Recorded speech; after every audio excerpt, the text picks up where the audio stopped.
Friends, कैसे हैं आप सब। आशा करते हैं आप सब बहुत बढ़िया होंगे, बहुत ही अच्छे होंगे। आज मैं आपको थोड़ा सा श्री श्रवण लीला का थोड़ा सा आपको वृत्तांत बताऊंगी। श्रवण लीला जो है, राम के जन्मोत्सव से पहले रामलीला में श्री श्रवण लीला का आयोजन किया जाता है। तो श्रवण जी जो है अपने माता पिता को तीर्थ यात्रा के लिए अपने कंधे पे रख के ले जाते रहते हैं, क्योंकि वो देख नहीं सकते थे। तो जब वो तीर्थ यात्रा पे जाते हैं तो तनिक दूरी पे जाके, थोड़ी सी दूरी पे जाके उनके माता पिता को प्यास लगने लगती है। तो वो कहते हैं, हे पुत्र, हमें बहुत प्यास लग रही है, थोड़ा सा हमें जल पिला दीजिए। तो श्रवण जी एक सुरक्षित स्थान पे अपने माता पिता को बैठा के जल भरने के लिए किसी तालाब में या किसी कुएं में, किसी स्रोत में जल भरने के लिए चले जाते हैं। तो वहाँ पे बहुत अंधेरा रहता है। तो जब वो जल भरने लगते हैं तो जल भरने की आवाज़ सुनकर दशरथ महाराज जी उधर से गुजर रहे होते हैं। तो वो सोचते हैं यहाँ पे कोई जंगली जानवर है, कोई पशु पक्षी है। तो तरकस से अपना बाण निकालते हैं और जो बाण श्रवण जी को जाके लगता है। तो ये बातें मैं कह रही हूँ फ्रेंड्स, त्रेता युग की, सतयुग की ये बातें हैं। आजकल तो बहुत ही कानूनन अपराध है, किसी भी जंगली जानवर, किसी भी पशु पक्षी को मारना बहुत ही कानून है, जो कि बहुत ही राइट है और सही बात है।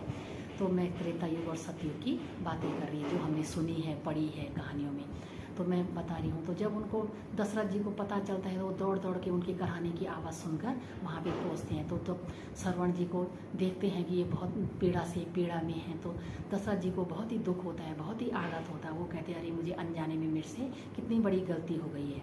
तो फिर वो श्रवण जी को बोलते हैं कि हे महापुरुष, आप कौन हैं। तो श्रवण उनको सारा वृत्तांत बताते हैं। वो कहते हैं कि तनिक दूरी पे मेरे माता पिता हैं, आप उनको थोड़ा सा जल पिला दीजिए।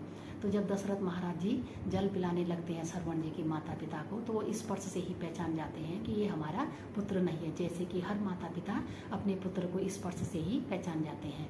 तो सब दशरथ महाराज जी सारा वृत्तांत बताते हैं। तो वो उनको बहुत ही दुख पहुंचता है जब उनको पता चलता है कि अब इस दुनिया में हमारा पुत्र नहीं रहा। तो श्रवण के माता पिता जो है दुख में बहुत ही विलाप करते हैं, बहुत ही वियोग करने लगते हैं, लोग रोने बिलखने लगते हैं, तड़पने लगते हैं। तो मैं इसमें आपको थोड़ा सा 4 लाइनें बताऊंगी। हाय जालिम तेरा क्या बिगाड़ा, तेरे सीने पे जो तूने मारा। हाय जालिम तेरा क्या बिगाड़ा, तेरे सीने पे जो तूने मारा। अंधे माता पिता का सहारा, जल भरने गया था बेचारा।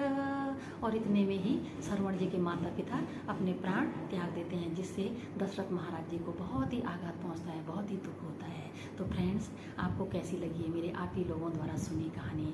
आप लोगों से मैं बहुत ही सुनती हूँ, बहुत ही ज्ञान की बातें मुझे आपसे सीखने को मिलती हैं। तो प्लीज़ मुझे सब्सक्राइब कीजिएगा, लाइक कीजिएगा, कमेंट कीजिएगा।